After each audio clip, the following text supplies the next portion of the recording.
출신이었던 후르초프는 이런 얘기했습니다. 정치꾼이란 시냇물이 없어도 다리 놓겠다고 공약하는 사람들이다. 그렇게 얘기를 합니다. 거짓말하면서 먹고 사는 사람이 정치꾼뿐이겠습니까?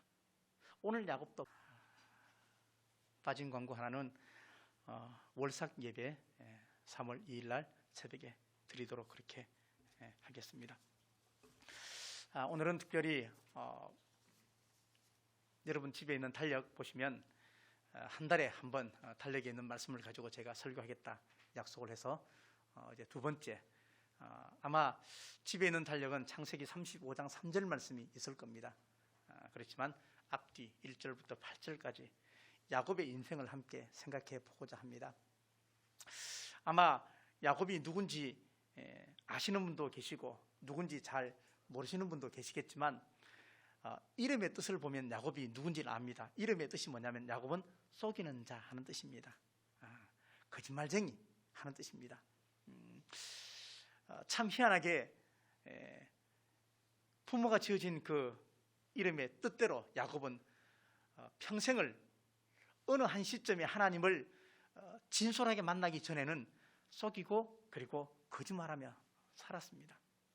그 야곱의 모습을 보면서 우리의 삶도 그렇지 않다. 우리도 여전히 정직하지 않은 삶을 살아가는 이중적인 모습이 있음을 생각할 때 마음이 불편하기도 하고 양심에 찔리기도 했었습니다. 이 야곱의 모습을 보면서 이런 마음이 들었습니다. 지난주 설교와 함께 연이어 생각해 보면 우리가 우리의 마지막을 볼 수 있는 눈이 있으면 참 좋겠다. 지금을 살지만 내일을 우리가 짐작만 할 것이 아니고 믿음으로 믿는 보여지는 눈이 있으면 참 좋겠다. 그러면 우리 삶이 참 건강할 것이다 하는 생각을 하게 되어졌습니다. 이제 점점 저도 나이가 들면서 시력이 자꾸 나빠집니다. 제가 피부로 느낍니다. 글자 포인트 10으로 하다가 이제 11로 해도 잘 안 보입니다. 집에서 안경을 써야만 하고 컴퓨터를 조금만 보다가 책을 보면은 책이 흐릿흐릿해서 잘 보이지 않습니다.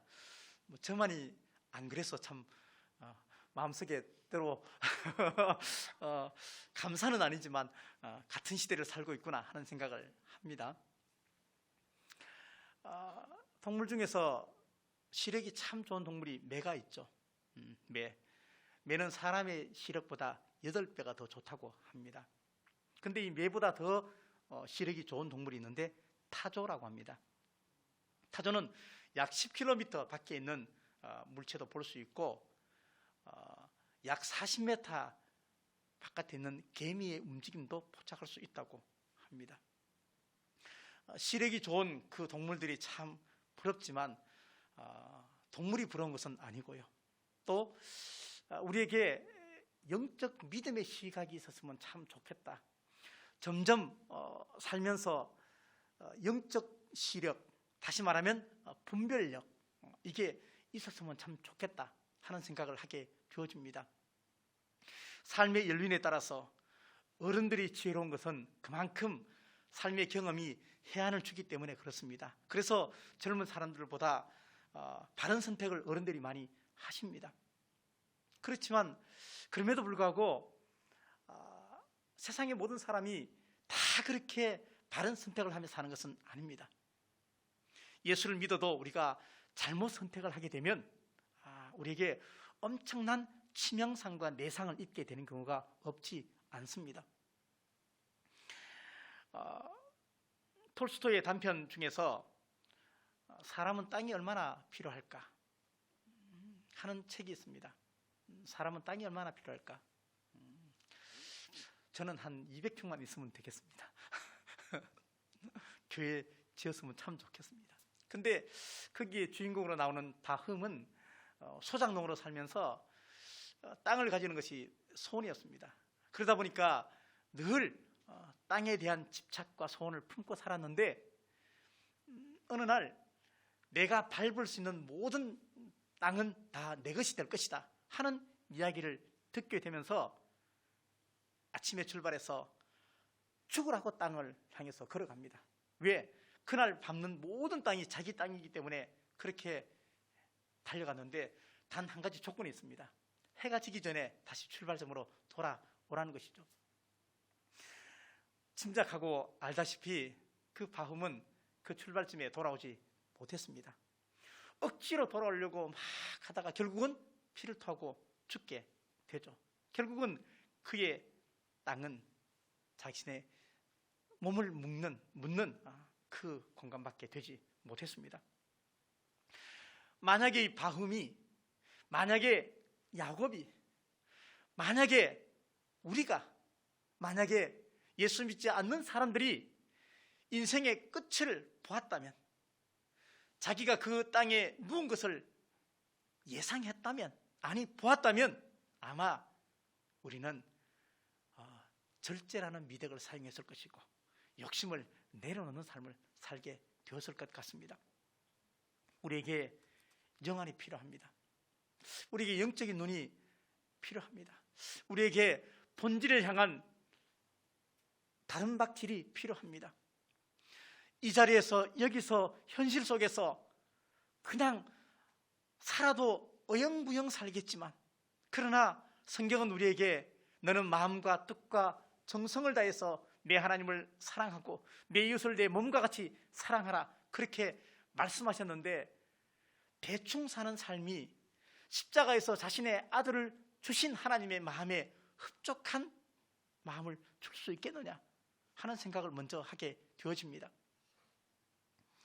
미국의 정치 저술가인 제임스 클라크가 이런 말을 했습니다.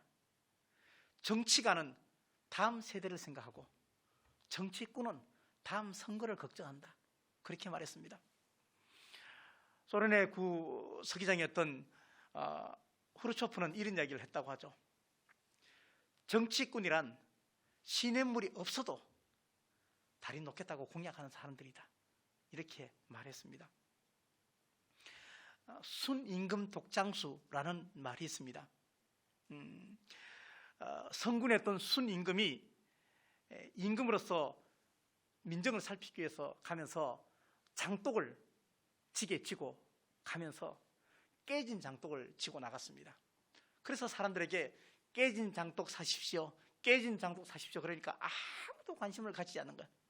실제 지고 있는 장독이 깨진 거였습니다. 근데 깨지고 흠이 있지만 여기 좋은 장독이 있습니다 라고 하니까 사람들이 와서 관심을 가지고 그 장독을 사가지고 가는 거예요. 거짓말이 어디 이 사람들 뿐이겠습니까? 오늘 야곱은 그의 이름대로 거짓말하는 사람이에요. 그의 인생을 추적해 가다 보면은 거짓말하고 거짓말을 받고, 거짓말하고 데려주고 말로 받고, 이런 인생을 살았습니다. 그래서 야곱은 그렇게 고백하잖아요. 내가 험악한 세월을 보냈다, 그렇게 말합니다. 험악한 세월을 보냈다. 우리가 인생의 마지막에 그래도 하나님께서 이 땅에 내 생명을 탄생케 하셨는데 부족하지만 참 그래도 열심히 살았습니다 하는 고백을 내가 할 거냐, 아니면 여타 많은 사람들이 살면서도 하는 후회를 마지막 순간까지 후회하면서 내가 죽을 것인가 하는 생각을 해보면서, 세상에는 시간을 단축시키는 사람도 있고 또 창조적인 생명에 단축시킬 수 없는 시간을 사는 사람도 많이 있습니다. 예를 들면 우리가 학점을 빨리 이수해서 조기 졸업을 한다 그러면 시간을 단축시킬 수 있죠. 흔히 똑똑한 사람들은, 뭔가 빨리 습득하는 사람들은 남들보다 자격증도 빨리 따기 때문에 시간을 단축시킬 수도 있죠. 그렇지만 우리가 가만히 생각해 보면 단축시킬 수 있는 것보다 단축시키지 못하는 시간이 참 많이 있어요. 중요한 것은 시간이 단축이 잘 안 되더라고요. 특별히 하나님의 창조 질서 속에 있는 역동적인 시간, 하나님께서 이끄시고 하나님께서 나를 훈련시키시는 시간, 내가 거쳐야 하는 그 시간만큼은 단축이 잘 안 되더라고요. 예를 들면 아이가 엄마 뱃속에서 10달이 있어야 나오잖아요. 그 전에 나올 수도 있지만 10달이 있는 게 좋잖아요. 야곱은 쭉 인생을 펼쳐보고 보면 하나님께서 순간순간 그의 인생에 개입하셨습니다.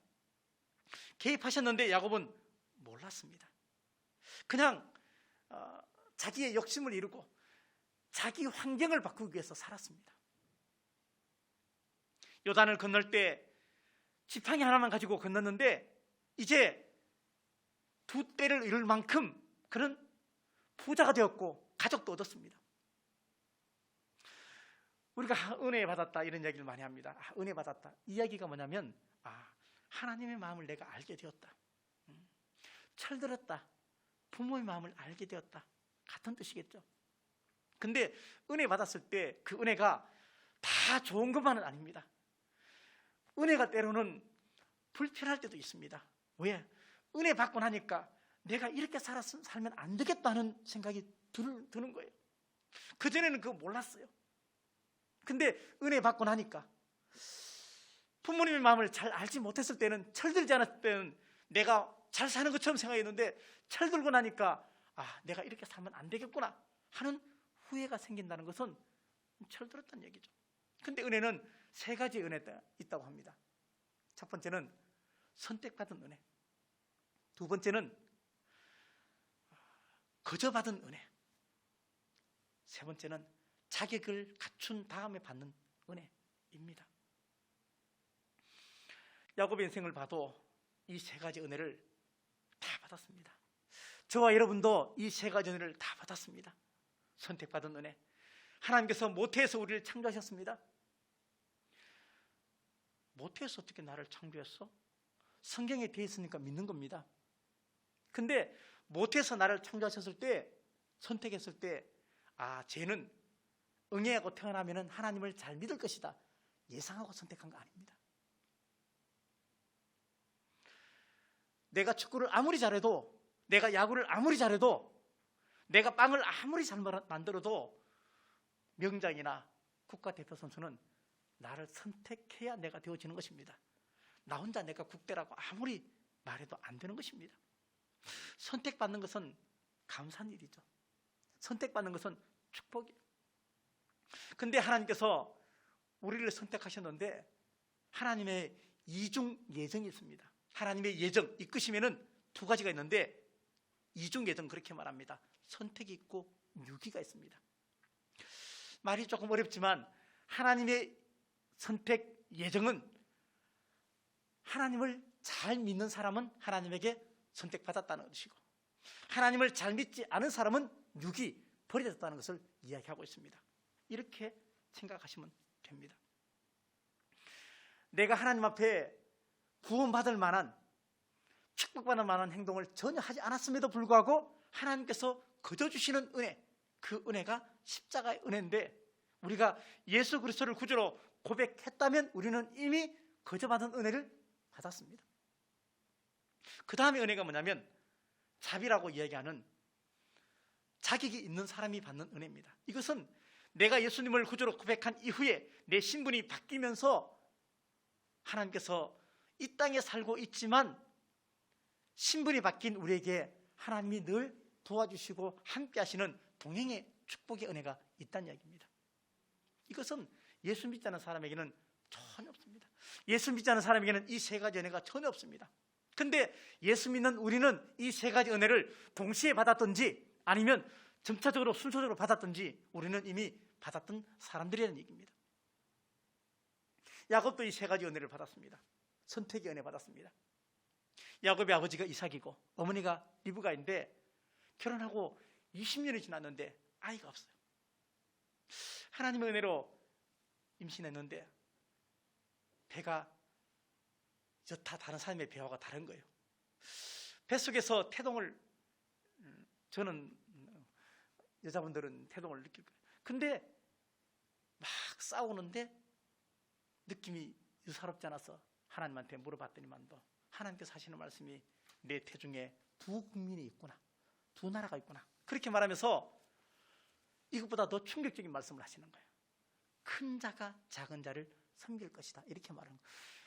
쌍둥이가 나왔는데 쌍둥이 형이 에서고 둘째가 야곱인데 야곱을 선택하셨다 이렇게 말하는 거예요. 그러면 우리가 생각하기를 왜 하나님은 에서는 왜 선택하지 않고 야곱을 선택했을까라는 의미를 가질 수가 있습니다. 근데 여기서 우리가 하나님의 주권을 보는 거예요. 내가 국가대표 감독인데 국가대표 선수를 뽑는데 내가 뽑고 싶은 사람을 뽑을 거 아니에요. 그렇죠? 여기서 하나님의 주권, 하나님의 예정 그렇게 이야기를 합니다. 그렇다고 해서 에서를 버렸다는 이야기는 아닙니다. 그러나 살면서 에서의 모든 삶을 보면 버려진 삶을 살았습니다. 그러니까 하나님에게 선택받은 사람은 하나님을 잘 믿는 사람이에요.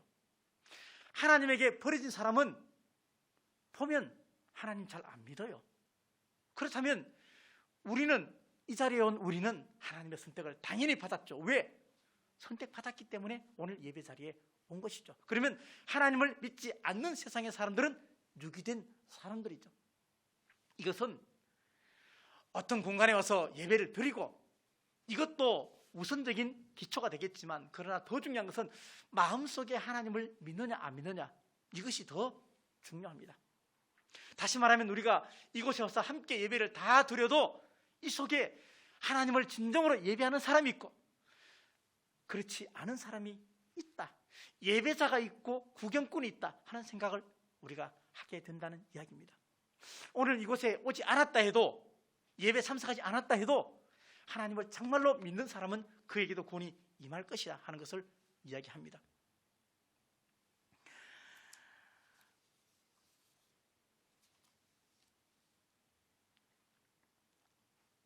야곱이 하나님에게 선택을 받았습니다. 선택받았다는 것은 이미 그 부모를 통해서 듣게 되는 것이죠. 왜? 리브가가 뭐라 그랬습니까? 받은 응답이 작은 자가 큰 자를 섬길 것이다 했으니까. 그렇죠. 근데 창세기 28장에 보면 베델 사건이 나옵니다. 베델은 지명이에요. 하나님의 집 그런 뜻인데 그 베델에서 야곱이 하나님을 또 만나는 사건이 등장을 합니다. 형 에서가 장자권 때문에 이제 동생을 죽이려고 하니까 할 수 없이 어머니가 피신을 시킵니다. 외삼촌 집에. 근데 외삼촌 집에 피신을 시키면서 아무것도 가지고 온 것도 없이 그냥 급하게 도망을 나와서 들판에서 노숙을 하는 거예요. 노숙을 하는데 그때 하나님께서 나타나셨습니다. 그러면서 하나님이 약속을 해주셨습니다. 내가 어디로 갔든지 내가 너와 함께 하겠다. 그리고 내 자손에게 다시 내가 복을 주겠다. 그렇게 약속을 하신 사건이 등장을 합니다. 그러니까 야곱은 이미 하나님의 복을 받았어요. 이미 선택의 복을 받았어요. 근데 야곱은 외삼촌 라반 집에 가가지고 20년 동안 그 집에서 종살이 하면서 또 사위로 살면서 하나님을 기억하지 않았습니다. 이상하게 그의 이름과 같이 그렇게 삶을 살았다는 얘기예요.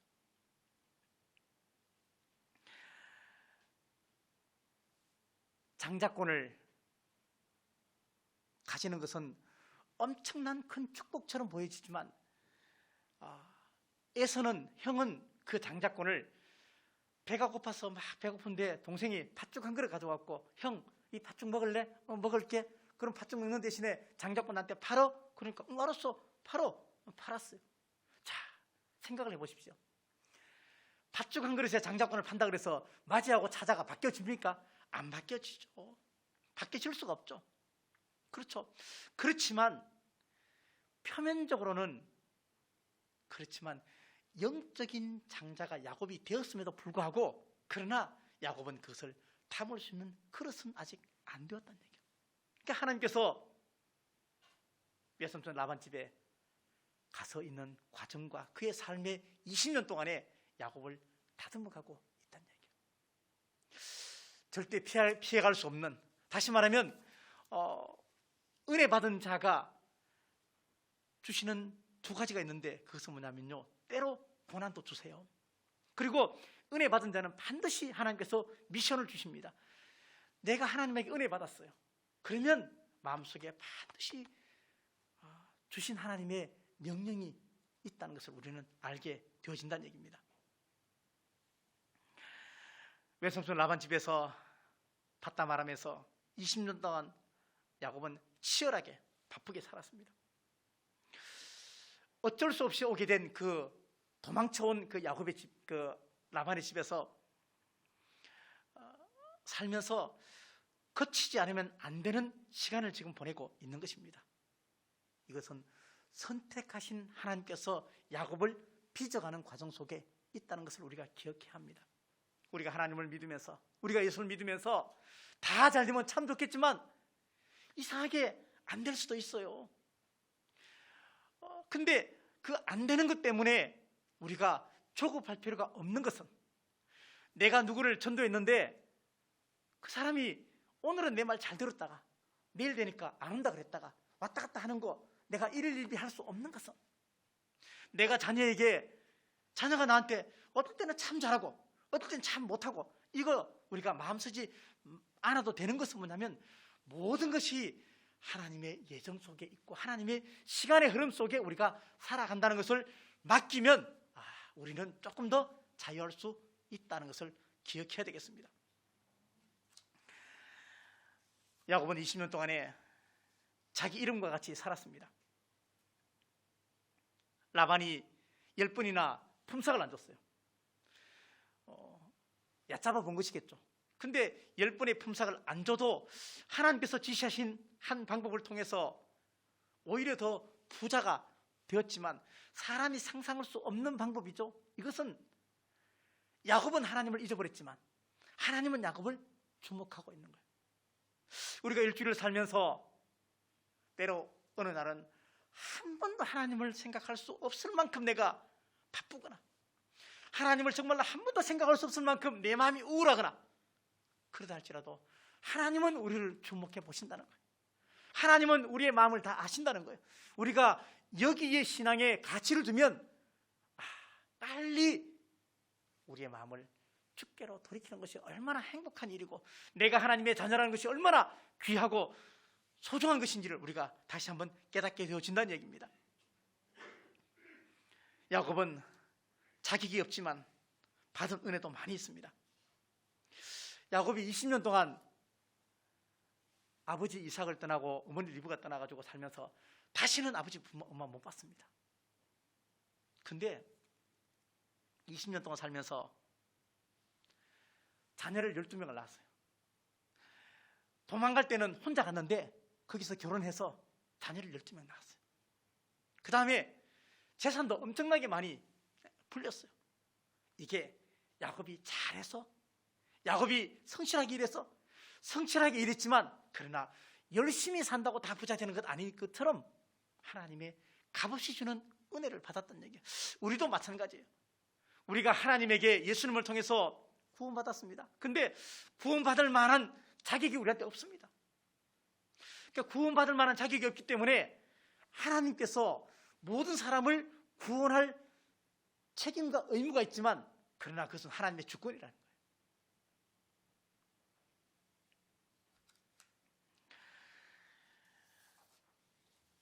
우리가 복을 받았습니다. 그렇다면 우리가 받은 복을 어떻게 하는 것이 참 중요한 것인가? 복을 이어가는 것이 참 중요합니다. 그렇죠? 나 혼자 받은 복을 나만 가지고 있고 내 자녀한테 잊지 못하면 안 된다는 이야기입니다. 창세기 48장 3절에 이렇게 말씀합니다. 요셉에게 이르되, 이전에 가나안 땅 루스, 베델이죠. 루스에서 전능하신 하나님이 내게 나타나사 복을 주시며 내게 이르시되, 내가 너로 생육하고 번성하게 하여 내게서 많은 백성이 나게 하고 내가 이 땅을 내 후손에게 주어 영원한 소유가 되게 하리라 하셨느니라. 이렇게 말씀합니다. 야곱이 지금 이 받았던 축복은 야곱만 받은 게 아니에요. 아브라함이 먼저 복을 받았고요. 그리고 아브라함이 하나님께 주신 복이 뭐냐면 창대케 되는 복인데, 땅의 복과 그리고 자손의 복이잖아요. 근데 이걸 이삭이 또 받았어요. 그 다음에 이삭이 받고 난 다음에 그 다음에 누가 받았냐면 야곱이 오늘 또 받는 거예요.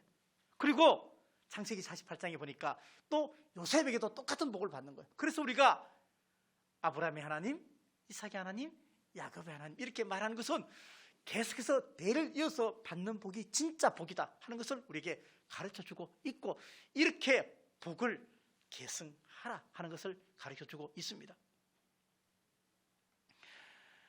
보는 눈이 중요합니다. 보는 눈이 중요해요.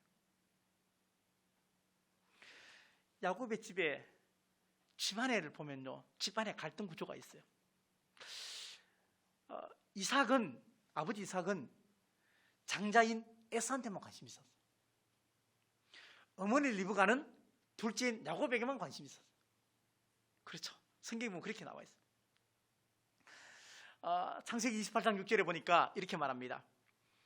에서가 본즉, 자, 이런 말이 나오는데, 에서가 본즉, 에서가 보았다는 얘기죠. 뭘 봤냐면요, 에서의 눈에는 아버지만 봤어요. 왜? 그 아버지가 재산이 많잖아. 그 아버지가 힘이 있잖아. 그러니까 아버지만 봤어요. 반면에 리브가는, 엄마는 둘째인 야곱만 봤어요.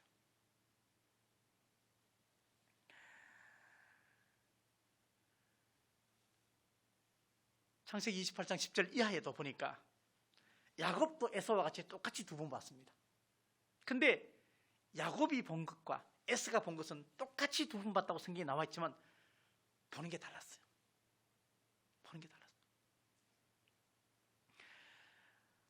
하나님에게 우리의 삶을 의탁하고 사는 사람은, 하나님을 바라볼 수 있는 사람은 삶이 다릅니다.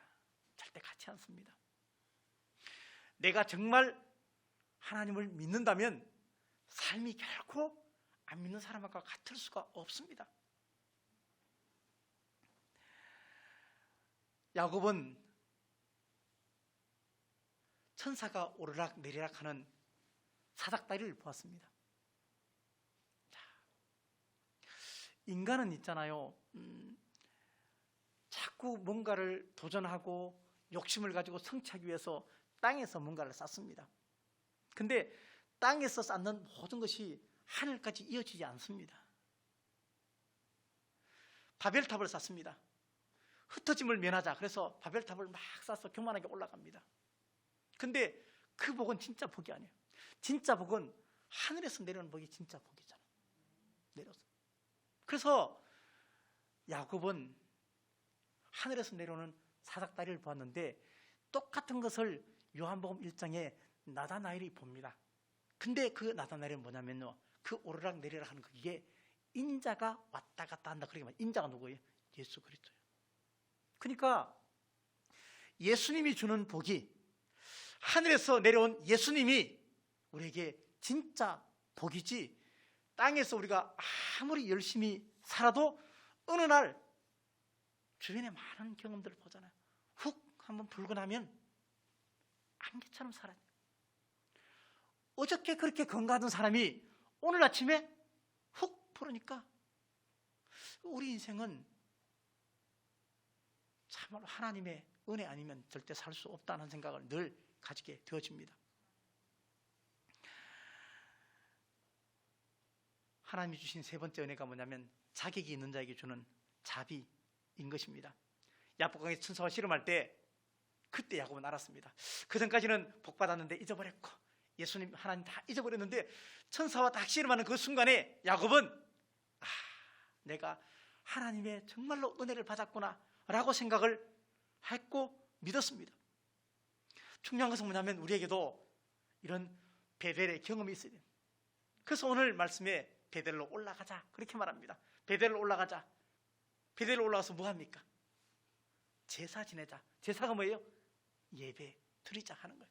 그러니까 결국은 하나님 앞에 예배는 우리에게 너무나 중요하다는 얘기입니다. 현대 기독교인들한테 가장 치명적인 질병이 뭐냐면요, 미지근한 병이에요. 영적으로 미지근한 병이에요. 믿음은 진행형이 되어야 되고, 그러니까 변하지 말아야 되고, 믿음은 지속해야 되는데 어느 날은 뜨겁다가 어느 날은 미지근하다가, 그렇죠? 그렇게 되어진다는 얘기입니다. 여러분은 예수님 앞에 나와서, 정말 예수님 앞에 나와서 슬픈 문제를 가지고, 힘든 문제를 가지고 울어봤느냐? 하나님에게 정말 살려달라고 기도해봤느냐? 사람의 시선을 의식하지 않고 하나님의 은혜를 받으려고 부르짖어 보았는가? 그래서 이런 말이 있습니다. 학생이 준비되면 스승이 나타난다. 학생이 준비되면 스승이 나타난다. 내가 하나님 앞에 구하고 찾고 두드리면 하나님이 반드시 응답을 주시는데 내가 구하고 찾고 두드리지 않는다는 것이죠. 그렇게 하기만 하면 하나님이 약속을 준다고, 응답을 준다고 약속했는데, 생각해 보십시오. 우리가 살면서 배가 한 번밖에 안 고파. 이 사람 이상한 사람이에요, 그죠? 밥 먹고 한 7시간, 6시간 지나면 또 배가 고파야 정상이에요. 토레이 목사님은 그렇게 말씀하셨어요. 나의 충만으로 살지 말고, 세상 충만으로 살지 말고 성령 충만으로 살아라, 그렇게 말합니다. 자, 오늘 베델의 원래 이름이 루스예요. 루스가 베델이에요. 야곱이 이름이 바뀌어서 이스라엘이 되었어요. 오늘 보니까 또 베델이 엘베델, 그러니까 하나님의 집. 중요한 것은 이름이 바뀌는 게 중요한 게 아니에요. 중요한 것은 내가 교회를 다니는 것이 중요한 게 아니에요. 교회를 다녀야 되겠죠. 그러나 더 중요한 것은 예수 그리스도를 믿는 게 더 중요해요. 믿는 게 중요해요. 성경이 이렇게 약속한 게 있습니다. 예배는 양식의 문제, 그러니까 먹고 사는 문제, 믿음의 문제, 이거 다 해결해 준다. 요한복음 4장 32절 34절에 이렇게 말씀합니다. 이르시되 내게는 너희가 알지 못하는 먹을 양식이 있다, 이렇게 말씀합니다. 너희가 알지 못하는 먹을 양식이 있다. 그러니까 예배만 잘 드려도 하나님께서 먹을 것 해결해 준다 하는 것을 얘기합니다. 그러면서 예수께서 이르시되 나의 양식은 나를 보내신 이의 뜻을 행하고 그의 일을 온전히 이루는 것이라. 그의 일을 온전히 이루고 그 다음에 보내신 이의 뜻을 행하는 것이 뭐예요? 첫 번째 중심이 예배라는 것입니다. 예배는 목마른 사람에게 물 한 잔 주는 것이 예배가 아닙니다. 참 예배는요, 내가 폭포 속에 들어가는 거예요. 거대한 물줄기 속에 내가 들어가는 거예요. 그래서 예배보다 더 행복한 일은 없어야 됩니다. 그래서 예배는 반드시 드리게 하는 것입니다. 시편 32편 11절 말씀에 너희 의인들아 여호와를 기뻐하며 즐거워할지어다. 마음이 정직한 너희들아 다 즐거이 외칠지어다, 그렇게 말하고 있습니다. 예배가 가장 즐겁고 예배가 가장 기뻐야 돼요. 그래야 그것이 진짜 예배라는 것입니다. 예배를 드려야 가장 정상적으로 살 수 있다라고 이야기를 하고 있습니다. 출애굽한 이스라엘 백성에게 하나님이 제일 먼저 한 게 뭐냐면요, 출애굽 딱 하자마자 제일 먼저 한 게 전쟁이었어요. 누구하고? 아말렉하고 전쟁이었어요. 근데 아말렉과 전쟁에서는 모세가 기도해서 이겼다라는 의미도 있지만 이런 말씀을 하셨어요. 출애굽기 17장 16절에 보니까 여호와가 아말렉과 더불어 대대로 싸우리라. 전쟁에서 이미 끝났어요. 이겼어요. 430년 종살이하다가 하나님이 건져냈어요. 전쟁에서 이겼어요. 이겼는데 하나님께서는 뭐라고 말하냐면 내가 대대로 아말렉과 싸우겠다, 이렇게 말. 끝났는데 어떻게 계속 싸워? 이야기는 뭐냐면 우리가 하나님을 믿겠노라고 고백을 해도 항상 우리에게 시험하는 영적 존재가 있다는 것을 이야기하는 거예요. 항상 있어요. 신앙의 장애물이 반드시 있다는 얘기예요. 그래서 우리는 끊임없이 내 안에 있는 그 옛사람의 그림자를 예수 그리스도의 빛으로 물리쳐야만 우리는 예배를 드릴 수 있고 예배에 승리할 수 있다 하는 것을 우리에게 얘기합니다. 우리가 다시 옛날로 돌아가면, 우리가 다시 과거로 돌아가면 우리는 영원 사냥꾼에게 사냥감이 될 수밖에 없습니다. 우리의 구원이, 우리의 예배가 사냥꾼의 올무에 딱 잡혔어요. 그거 잠깐 살짝 풀어주는 게 예배가 아니에요. 구원이 아니에요. 예배와 구원은 그 사냥꾼의 올무에서 완전하게 우리를 자유하게 해주는 것이 예배입니다. 아이들이 어릴 때 보면은 이렇게 막 노는 놀이 가운데 거품 막 내가지고 이렇게 후 부는 거, 애들 참 좋아하죠. 철없는 어른도 참 좋아합니다. 그죠? 막 이렇게 막 하면은 요즘은 비눗방울이 모양도 참 좋고 하트 모양도 막 나오고 그래요. 그죠? 근데 거품이 놀이할 때는, 놀 때는 참 좋지만요, 인생 살면서 거품은 치명적인 거예요. 그렇죠? 부동산의 거품에, 요즘에 비트코인 막 올라가는데 그 만약에 거품이 빠지면, 근데 신앙의 거품도 문제가 돼요. 신앙의 거품도. 내가 내 스스로 거품을 만드는 사람도 있어요. 내 스스로. 우리가 예배의 자리 베델로 나아가지 않으면, 다시 본질을 회복하지 않으면 환난 날에도 응답이 없을 거예요. 건진받지 못해요. 내가 예배 자리에 주신 하나님의 은혜의 회복이 없다면 우리는 세상이 계속해서 나를 추격할 거예요. 본질과 진정성이 회복되지 않으면 고난의 시간이 길어질 것이고 회복은 더딜 것이고 회복되지 않을 수도 있습니다. 그래서 예배는 모이는 것이 목적이 아닙니다. 다시 말하면 오늘 예배 우리 11시 반에 모였어요. 모이는 게 목적이 아니에요. 예배는 만나는 것이 목적이에요. 하나님 만나는 게 목적이에요. 와서 하나님 만나지 않으면 이 모임이 의미가 없어요. 세상에 나가 살면서, 직장에 나가 살면서 하나님과 늘 동행하지 않는 삶은 의미가 점점 희소되고 약화된다는 얘기입니다. 예배를 드린다는 것은 이것도 믿고 저것도 믿는 거 아니에요. 예배를 드린다는 것은 온전히 하나님만 믿는 거예요. 내가 진짜 예수님을 믿기로 작정했어요. 내가 하나님의 선택을 받았어요. 내가 마음을 정했어요. 나 하나님 평생 믿겠다. 그렇게 믿으면 내 마음이 정결해지는 거예요. 오늘 말씀에 옷을 갈아입은 게 되는 거예요. 근데 다시 돌아가면 옛날 더러운 옷을 또다시 입는 거와 똑같아요. 내가 정결해져야, 내가 깨끗해져야 뭐가 묻으면 뭐가 묻은지 금방 알지. 더러운 옷은 묻어도 때가 묻은지 몰라.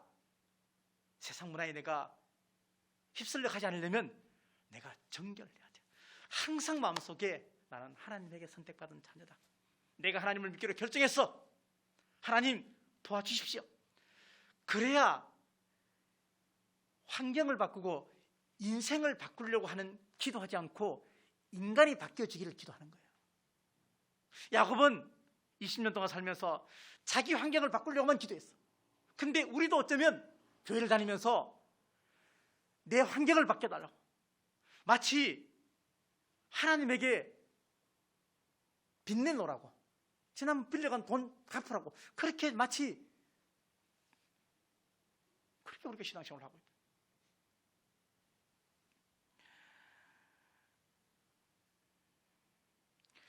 우리나라 발라드 가수 중에서 누가 노래를 제일 잘합니까?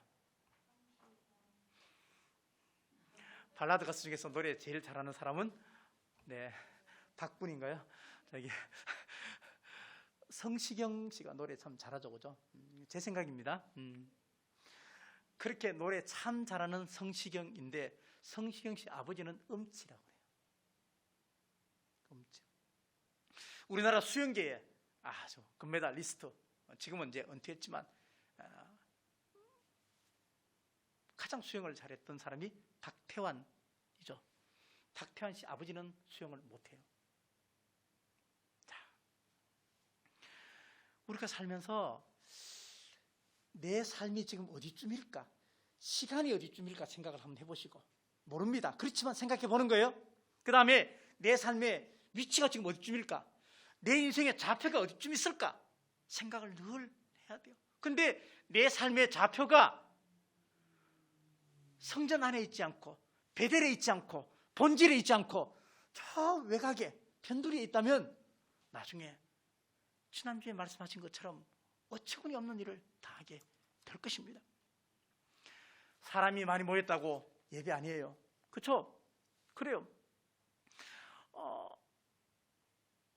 우리가 정말로 이 땅에서 살려면, 우리가 정말로 다음 생에 잘 살려면, 순화해서 천국 가려면 우리는 정말로 예수님을 사랑한다면 예배를 잘 드려야 합니다.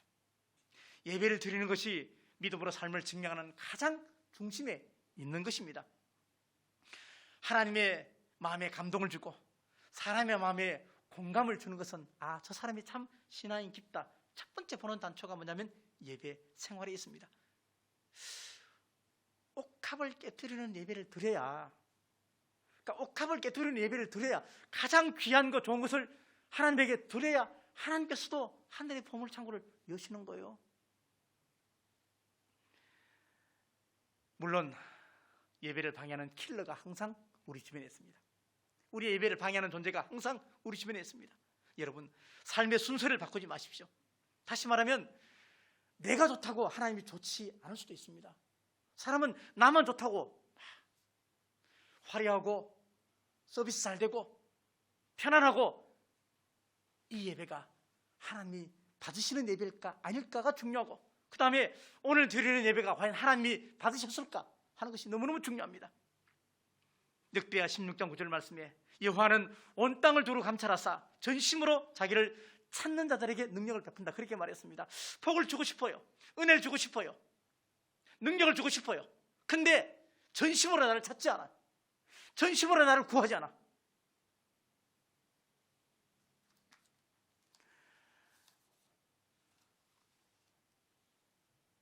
여러분은 예배를 통해서 내 인생이 바뀌어질 수 있고, 예배를 통해서 내 병이 고칠 수 있고, 예배를 통해서 내 자녀가 회복하고, 예배를 통해서 내 사업이 회복될 수 있다고 믿으면서 예배 드리십니까? 아니면 그거는 별개입니까? 예배를 드리면서, 예배가 뭐예요? 가장 좋은 최상의 가치를 가장 존귀한 분한테 드리는 거예요. 근데 그분이 전능하신 분인데 그분에게 예배를 드리면서 기도하면서 내 인생의 문제, 내 자녀의 문제, 내 직장의 문제, 내 사업의 문제, 내가 열심히 해야지 뭐 예배 드린다고 되겠어, 그런 마음으로 드리니까 문제가 해결 안 되는 거죠. 믿는 자에게는 능히 하지 못할 일이 없다고 말씀하셨는데, 우리는 예배에 충분한 시간도 드리지 않습니다. 그렇죠? 예배를 짐으로 생각하고 예배를 아주 특권으로 생각하지 않습니다. 예배는 특권이에요. 아무나 예배 드릴 수 있는 거 아니에요. 근데 내가 예배를 짐으로 생각하면 절대, 내가 예배를 특별한 특권으로 생각해야 하나님이 나를 VIP로 보시는 거예요. 내가 하나님을 VIP로 생각 안 하는데 하나님이 나한테 VIP로 내가 원하는 거 다 알라딘의 램프같이 다 해달라고 그렇게 말할 수 없는 거예요. 그렇습니다. 자녀에게는 야, 예배 시간 집중해, 그렇게 말하면서 부모는 머릿속으로 들키지 않게 온갖 모든 생각을 다 하고 몰래 하고 싶은 거 다 하면서 있을 수 없는, 안 되는, 그렇죠. 예배를 드리기 위해서 내가 뭔가 포기했다면 그것은 포기한 것이 아니고 하나님께서 영광으로 받으시는 것이고, 예배를 포기하고 열심히 내가 돈을 벌었다 해도 그 돈 내 주머니에 없을 수 있습니다. 하나님 믿지 않으면서 믿는 척 쇼만 하고 돌아간다면 하나님과 절대 상관없는 일입니다.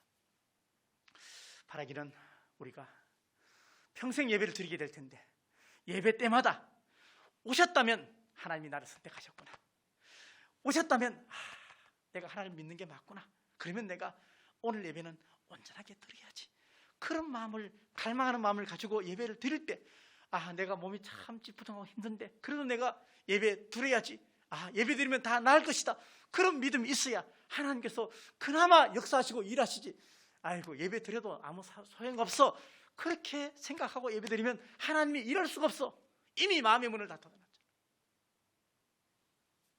예배에 성공하시되 여기 안에서뿐만 아니고 살면서 악한 마귀의 그 게임에 넘어가서 예배를 피하는 사람이 되지 말고 끝까지 예배에 승리하는 저와 여러분 되시기를 간절히 바라겠습니다. 정성 모아서 날마다 기도합니다. 내 주여 내 발 붙드사 그곳에 있게 하소서. 그것은 빛과 사랑이 언제나 넘치옵니다. 괴로움과 죄가 있는 곳 나 비록 여기 살아도 빛나고 높은 저곳을 날마다 바라봅니다. 내 주여 내 발 붙드사 그곳에 있게 하소서. 그곳은 빛과 사랑이 언제나 넘치옵니다. 의심의 한계 거치고 근심의 구름 없는 곳 기쁘고 참된 평화가 거기만 있사옵니다. 내 주여 내 발 붙드사 그곳에 있게 하소서. 그곳은 빛과 사랑이 언제나 넘치옵니다. 험하고 높은 이 길을 싸우며 나아갑니다. 다시금 기도하오니 내 주여 인도하소서. 내 주여 내 발 붙드사 그곳에 있게 하소서. 그곳은 빛과 사랑이 언제나 넘치옵니다. 내 주를 따라 올라가 저 높은 곳에 우뚝 서 영원한 복락 누리며 즐거운 노래 부르리. 내 주여 내 발 붙드사 그곳에 있게 하소서. 그곳은 빛과 사랑이 언제나 넘치옵니다.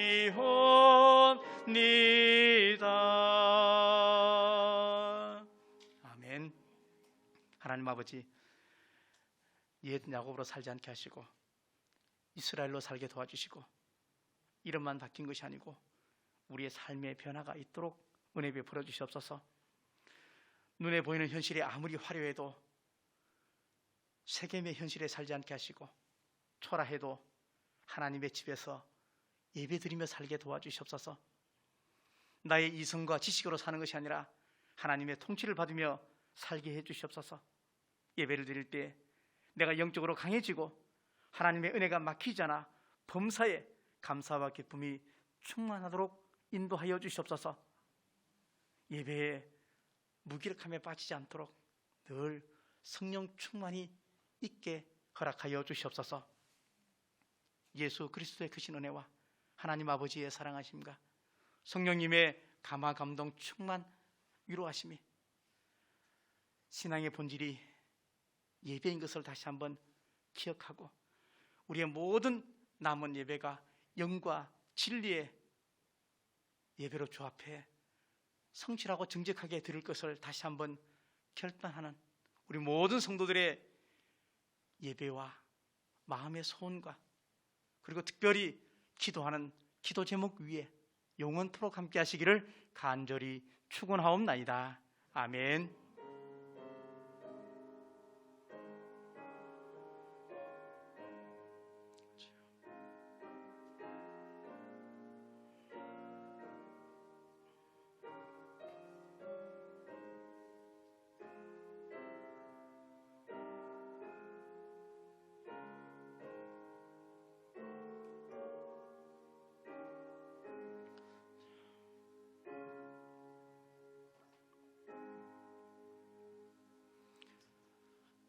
수고하셨습니다. 조금 늦었습니다. 하나님께 영광 박수 올리겠습니다. 자, 교회 요람은 넉넉하게 있으니까 가져가시면 좋겠고요. 그 다음에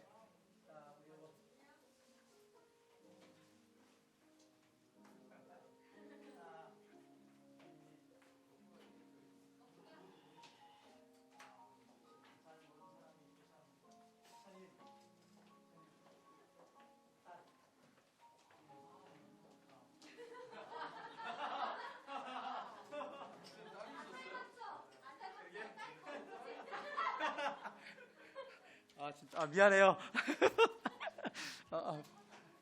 미안해요. 원래 변하는 거잖아.